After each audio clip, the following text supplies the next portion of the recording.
करहल में अखिलेश यादव की रैली थी। वो मुख्यमंत्री योगी आदित्यनाथ पर काफी हमलावर दिखे। उन्होंने कहा कि पहले मुख्यमंत्री योगी आदित्यनाथ ने सारे बीएलओ की लिस्ट मंगाई और सभी पीडीए परिवार के लोगों के नाम काट दिए। उसके बाद उन्होंने बीएलओ से ऊपर के अधिकारियों की लिस्ट मंगाई और उसमें से भी सारे पीडीए परिवार के लोगों के नाम काट दिए। अखिलेश यादव ने कहा कि मुख्यमंत्री योगी आदित्यनाथ को जब ये कंफर्म हो गया कि अब सारे के सारे बीएलओ और उससे ऊपर के अधिकारी उनके स्वजातीय या पीडीए परिवार के नहीं हैं, तब उन्होंने चुनाव की तारीखों की घोषणा करवाई।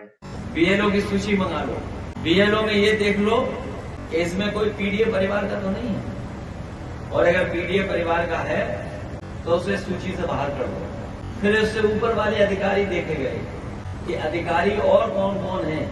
जब उन्होंने उसकी भी सूची मंगा ली, उसमें भी पूरा सफाया कर दिया पीडीए के परिवार का, तब उन्होंने चुनाव की तारीख घोषित की। अखिलेश यादव ने कहा कि मुख्यमंत्री चाहे कितनी भी कोशिश कर लें, भाजपा इस चुनाव में बुरी तरह से हारने जा रही है, इसीलिए भाजपा पीडीए की काट ढूंढ रही है। अखिलेश यादव ने कहा कि ये चाहे जितनी भी कोशिश कर लें, पीडीए के लोग अब इनके झांसे में आने वाले नहीं हैं। अखिलेश यादव ने कहा कि जितनी चोरी डकैती इस सरकार में हुई है, उतनी किसी और सरकार में कभी भी नहीं हुई। चाहे पिछड़ों के साथ अन्याय हो, राजनीतिक अन्याय हो, सामाजिक अन्याय हो, इस सरकार में पिछड़ों, शोषितों और वंचितों के साथ भी सबसे ज्यादा अन्याय हुआ है। अन्याय की सारी सीमाएं भी पार कर दी हैं इस सरकार ने। जब हम लोग पीडीए की बात करते हैं तो बीजेपी के लोग घबराने लगे हैं और कार्ड ढूंढ करने के लिए कह रहे हैं कि हम भी पिछड़ा और दलित बनाएंगे।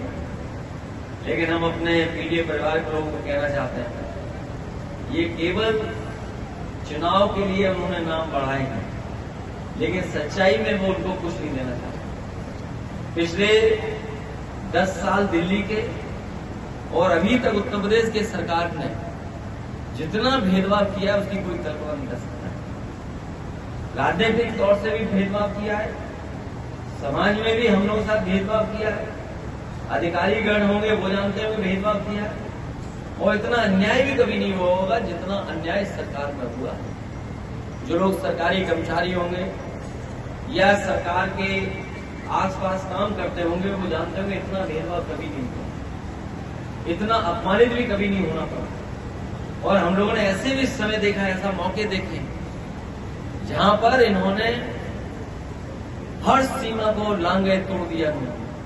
अखिलेश यादव ने सुल्तानपुर डकैती का भी नाम लिया। उन्होंने कहा कि जब सुल्तानपुर की डकैती हुई और सरकार की बदनामी हुई मंगेश यादव की हत्या करने के कारण, तो उन्होंने बैलेंस करने के लिए एक छत्री की भी हत्या कर दी। अखिलेश यादव ने कहा कि क्या आप कल्पना कर सकते हैं कि किसी की हत्या करके बैलेंस किया जा सकता है क्या? आपने किसी एक की हत्या कर दी तो बैलेंस करने के लिए आप किसी दूसरे की हत्या कर देंगे। अखिलेश यादव ने कहा कि मुख्यमंत्री योगी आदित्यनाथ जी ने जितनी फर्जी मुठभेड़ करवाई है, इतनी ज्यादा फर्जी मुठभेड़ और किसी ने भी नहीं करवाई है। हाल ही में आपको याद होगा जब सुल्तानपुर की डकैती हुई और सुल्तानपुर की डकैती को लेकर के पूरे प्रदेश में भारतीय जनता पार्टी की बदनामी हुई कि भारतीय जनता पार्टी की सरकार में लगातार बैंकें लूटी जा रही हैं, बैंकें लूट रही हैं, एटीएम लूट रही हैं, सुनारों को मारा जा रहा है, सुनार लूटे जा रहे हैं।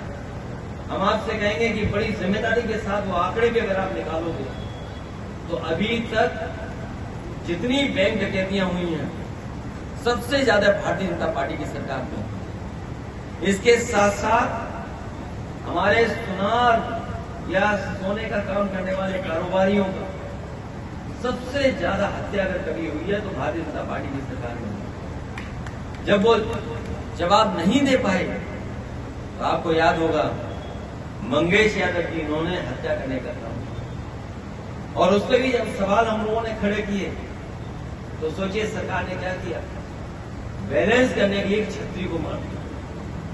बताइए कहीं हत्या करके बैलेंस किया जा सकता है क्या किसी को?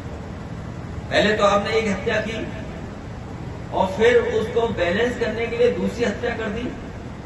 इस सरकार ने मुठभेड़ के बहाने एक हत्या नहीं की है, 2 हत्याएं की हैं। और न केवल उत्तर प्रदेश बल्कि देश की जनता जानती है कि भारतीय जनता पार्टी न संविधान मानती, न कानून मानती, और न ही लोकतंत्र पर भरोसा करने वाली पार्टी है। आपको हमारा वीडियो पसंद आया है तो लाइक शेयर सब्सक्राइब जरूर करें।